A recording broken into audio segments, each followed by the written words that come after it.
And then But on the SmackDown side, though, these are intertwined now oh, because you had the Tiffany Stratton and Bianca Belair. So at first, so let's start with chronological order of things. So last week, Tiffany, Bianca, Nia, and Jay all advanced.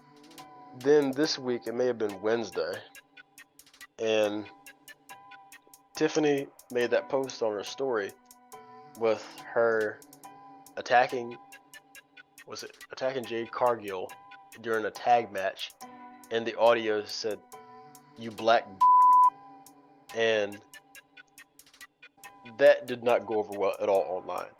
I thought there might be a possibility for some serious repercussions, and apparently, from what I read, the people talking about backstage and stuff like that, they said, yeah, if she wasn't a star, then yeah, she would have gotten canned for that. And so that's my only problem, is that they're making exceptions for people on the basis of their star power. And I understand it's the real world, Josh. Like if you're my MVP, and I'm not saying that she's an MVP, but she has a lot of upside to her, admittedly.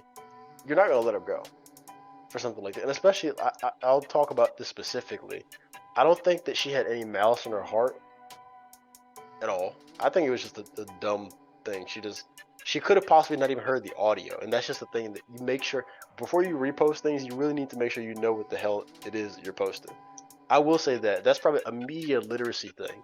I hope that she goes on to have a successful career and becomes one of the greats, and I hope that we forget about this because it's so insignificant and nothing else happens like this. I don't think that she's at clan meetings. I really don't. I don't think that I don't think she's one of the folks that don't appreciate those bed sheets that man's wife cut up. I don't think so.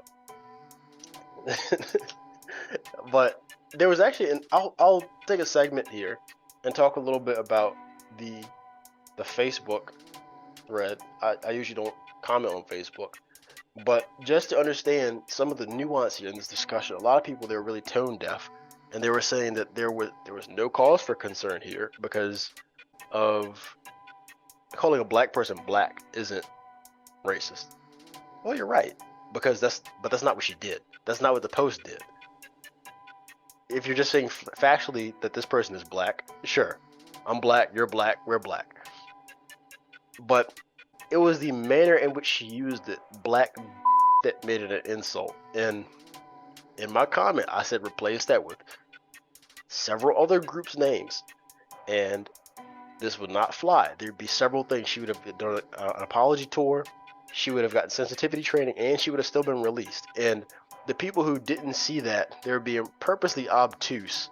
And there's, just for people who say that don't believe in racism being well and alive, and how pernicious it is, because it's easy for it to fly under the radar. There's some people saying things like, how is calling a black person racist? If black is a derogatory term, then you're racist. And that's really tone deaf and off base. There was another one who said that she is supposed to be a heel. She's doing a great job. Sounds like the Iron Sheik in the Hulk Hogan female version. Hulk Hogan, phone down. Hulk Hogan is an asshole. A terrible person. And a pretty funny liar, if I might add. That's probably one of his that's probably his only redeeming quality, aside from he did carry the wrestling industry, and you can't take that away from him. Hulk Hogan was a great character. Terry Bollea is an asshole.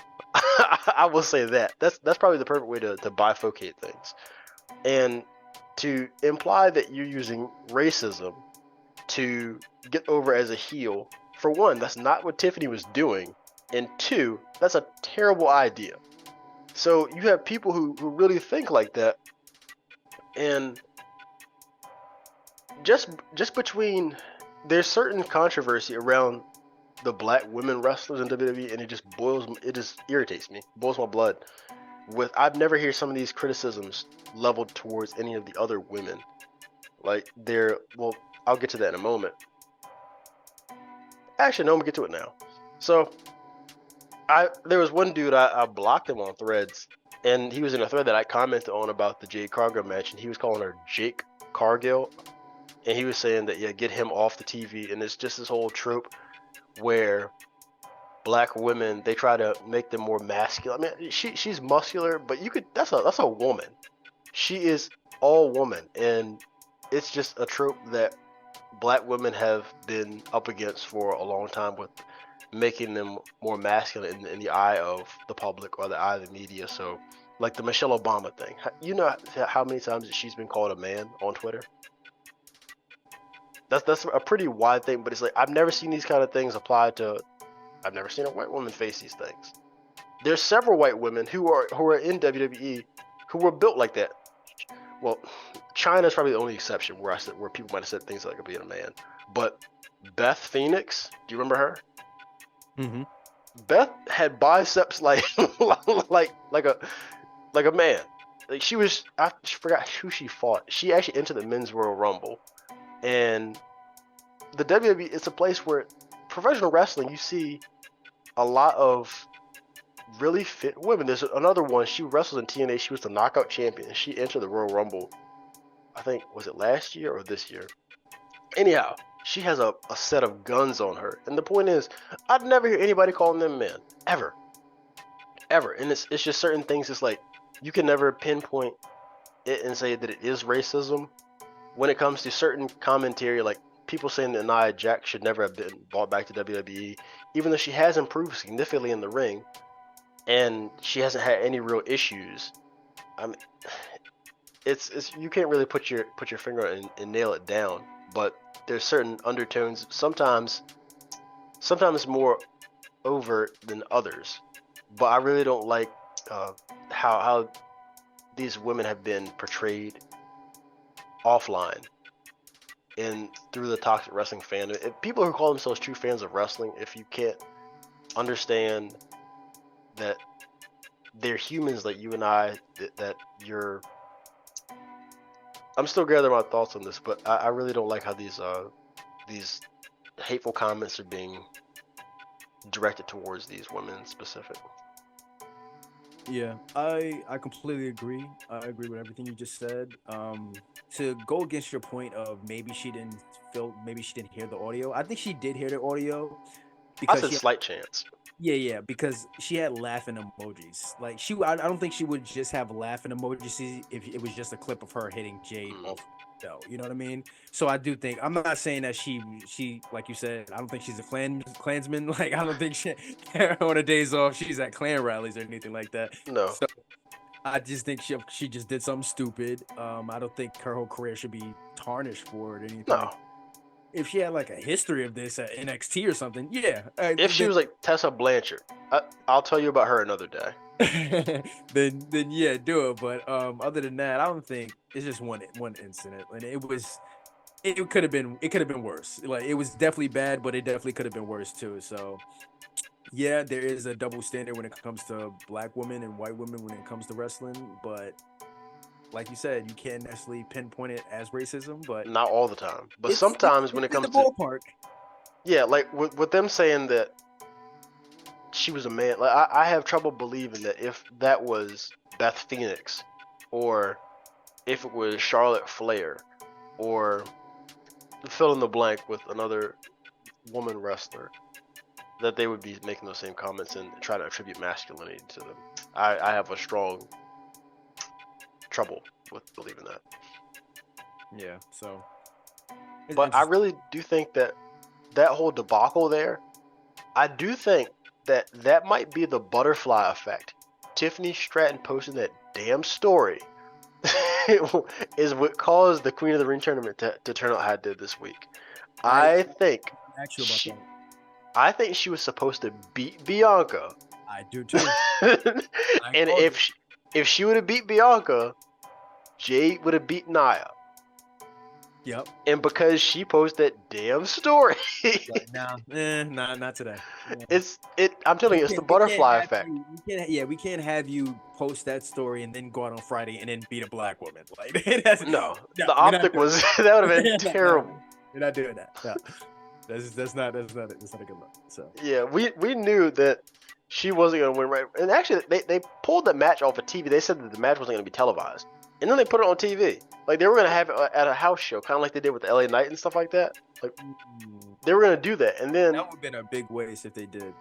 If they would it would have been a big waste if they would have done that and there was no controversy as far as Tiffany never posted that picture. Yeah. Like it shouldn't like that match should be seen at like on TV and on SmackDown or Raw. But yeah. Yeah. They're both excellent in-ring talents, even though they don't have chemistry according to you. I'm going to ask you about that in a moment. But that whole debacle, it really led to what didn't make a lot of sense to me. Like that DQ finish, and it was pretty much like they had a fire because people really wanted to see that match between Nia and Jade, and they just threw a wet blanket on it. The match went all of what? How long did it last? Not that long at all. I'd say not even 5 minutes. Because I remember them go. I was like, wait, because it started at a weird time. It started at what, like 9:19, like 9:20, and I was like, is this the main event? Because it was right after the contract signing. So I was like, wait, is this gonna be like long enough to the point that it's a main event? But it was actually short. And it was like, and then they did the Randy Orton and Carmelo. Because the main event was afterwards. Yeah, exactly. So I was like, why is this like, this is at a weird time. And then it was only 5 minutes. And it was like, oh, that's why they started it at that time. Because it wasn't intended to be that long at all. Nope. It was just real, oh my God. It was all by design. And I don't know if they didn't want Jade to go against Bianca so early too, which is another reason why they stopped the Nia match. But yeah, it was just like, damn. It was a huge misstep, and I understand they were trying to salvage and do the best they could. They couldn't have her go. They couldn't have Tiffany Stratton beat Bianca. They just couldn't, and that might affect her career in the sense of like, imagine the momentum that she would have had from beating Bianca. She could have been crowned Queen of the Ring. Now imagine she never wins this title of Queen of the Ring in the future. She might be won a championship. But this might have been her only only opportunity to win the Queen of the Ring tournament. Yeah, you probably won't see Tiffany for probably at least another 2 weeks after the pay-per-view. So it should be interesting what they do with her coming out of that. Yeah, I hope she just gets back on the horse and keeps riding.